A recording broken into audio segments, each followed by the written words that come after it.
ఇలా వాళ్ళకి అవసరమైంది తీసుకున్నారు. కొంచెం గాలిలో ఫైర్ చేశారు, అందరినీ పరిగెట్టనిచ్చారు. ఎందుకంటే అది భంసాన్ అనే పేరులో ఒక వ్యాలీ ఒక అప్రాక్సిమేట్లీ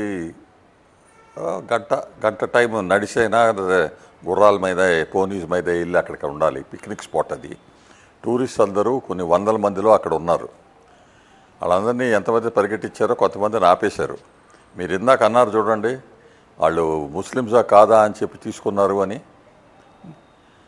ఒక 20 మందిని లైనప్ చేసి మీ ప్యాంట్లు ఓపెన్ చేసి దింపేసేయండి, అండర్వేర్లు తీసేయండి అన్నారు. ఎందుకన్నారు మీకు కూడా తెలుసు. అప్పుడు ముస్లిమ్స్ ఎవరు హిందువులు ఎవరు తెలిసిపోద్ది. అందుకని వీళ్ళందరూ హిందూస్ అని కాల్చేశారు. కొంతమందిని ఆ కల్మా అలా ప్రేయర్ ఉంటుంది కదా, అది చెప్పమని చెప్పారు. అది చెప్పలేకపోతే వాళ్ళు కాల్చేశారు. ఒక అతన్ని నువ్వు ముస్లింలాగా కనపట్టలేదు అని చెప్పి కాల్చేశారు. ఇట్లాంటప్పుడు ఇది రిలీజియస్ కాదు, ఇది ఓన్లీ టెర్రరిస్ట్ యాక్టివిటీ, టెర్రరిస్ట్ అంటే రిలీజన్ లేదు అని అనే వాళ్ళందరికీ ఇది మంచి జవాబు. ఇది పక్కా రిలీజన్. ఇట్లాంటి వాళ్ళకి మీరు క్వైట్గా కూర్చుంటే మీరు కూడా సపోర్ట్ ఇచ్చినట్టు లెక్క. నేను అందుకనే ఎవరైతే దీన్ని ఇంప్రాపరు, ఇది కరెక్ట్ కాదు, ఇట్లా ఉండకూడదు అని అనుకుంటారో లెగిసి మాట్లాడండి. మీరు మాట్లాడకపోతే వాళ్ళకి సపోర్ట్ ఇచ్చినట్టు లెక్క. అందుకని చెప్తే ఇప్పుడు చూస్తూ ఉంటే చీఫ్ మినిస్టర్ దగ్గర నుంచి అంత పెద్ద బాటలు ఏవి రాలేదు. ఇప్పుడు సీరియస్గా కన్సిడర్ చేయాలి వెదర్ మనం గవర్నమెంట్గా భారతదేశం అక్కడ స్టేట్ ఎలక్షన్స్ పెట్టి అక్కడ ఎలక్షన్ పెట్టి చీఫ్ మినిస్టర్ని పెట్టారు. ఆయన ఏం చేశాడు? సేఫ్టీ అండ్ సెక్యూరిటీ స్టేట్లో స్టేట్ సబ్జెక్ట్, అది సెంటర్ సబ్జెక్ట్ కాదు. అవును సార్. అందుకని స్టేట్ రెస్పాన్సిబుల్ పెట్టుకోవాలి. అక్కడ ఎవరు ఆ టూరిస్ట్ స్పాట్లో ఎవరు సపోర్ట్కి సెక్యూరిటీకి మనుషులు లేరు, పోలీసు వాళ్ళు లేరు.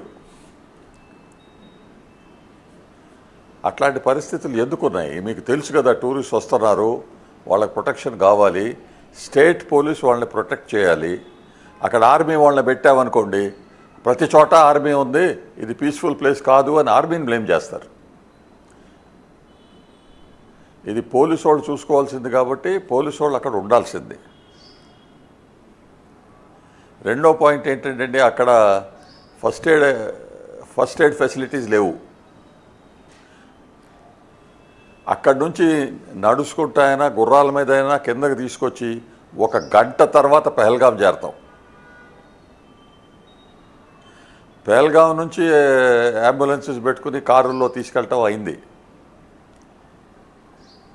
ఎవరైనా సీరియస్గా ఇంజర్డ్ అయితే మామూలుగా ఏమంటారు, 1 గంట గోల్డెన్ అవర్. ఆ గంటలో వాళ్ళకి ట్రీట్మెంట్ వస్తే chance of success is very high. ఆ గంట దాటిందనుకోండి, వాళ్ళ రక్తాలు పోవటం, డ్యామేజ్ అవ్వటం, చచ్చిపోయే అవకాశం ఎక్కువ. ఇప్పుడు 28 మంది చచ్చిపోయారు. ఇంకొక 12-13 మంది ట్రీట్మెంట్ కింద ఉన్నారు. వాళ్ళు కూడా 2-3 పోయేటట్టు కనపడుతున్నారు. చాలా సాడ్ ఇన్సిడెంట్ అండి. ఒక నేవల్ ఆఫీసర్ పెళ్లి చేసుకుని 6 రోజుల తర్వాత హనీమూన్ కని పోతే ఆయన చంపారు, లెఫ్టినెంట్ నర్వాల్. ఇంకొక ఆయన కర్ణాటక నుంచి మనోరంజన్ పేరు, ఆయన భార్య ముందల ఆయన చంపితే భార్య అడిగిందట, నన్ను చంపండి, మా అబ్బాయిని చంపండి అని. ఆ కంట్రోల్ అండ్ ఎరగెన్స్ ఎంత ఉందో ఆ అబ్బాయికి ఆలోచించాలి. ఆయన అన్నాడు, మీరు మోడీని అడగండి అని చెప్పి వెళ్ళిపోయాడు, మోడీకి చెప్పండి అని. ఇంత కంట్రోల్, ఇంత ప్లాన్గా చేయటానికి ఇది ఒట్టి ఆర్డినరీ టెర్రరిస్ట్ కాదండి. వీళ్ళు చాలా ప్లాన్ చేసి మనుషుల్ని ఎట్లా డివైడ్ చేయాలి, ఎవరిని టార్గెట్ చేయాలి, చాలా ప్లాన్ చేసుకుని చూసుకున్నారు. చౌదరి గారు, వైస్ ప్రెసిడెంట్ ఎస్ ఎస్ అండి. యుఎస్ అసలు బేసిక్గా టెర్రరిస్టులకు కావాల్సింది ఏంటి? ఈ మారణ హోమం సృష్టించడం వెనక ఈ విధంగా హిందూ మతాన్ని ముస్లిం మతాన్ని వేర్వేరు చేసి ముస్లింలను వదిలిపెట్టి హిందువులను మాత్రం చంపి ఏం సాధించాలనుకుంటున్నారు? అసలు వాళ్ళ డిమాండ్ ఏంటి? ఎవరికీ అర్థం కావట్లేదు. నరమేధం సృష్టిస్తున్న తీవ్రవాదుల్ని ఏం చేయాలి? ఒకసారి చిన్న బ్రేక్ తీసుకుందాం. బ్రేక్ తర్వాత మనతో పాటు భరత్ రెడ్డి గారు కూడా జాయిన్ అవుతున్నారు, మేజర్ భరత్ రెడ్డి గారు. ఆయనతో కూడా మాట్లాడదాం.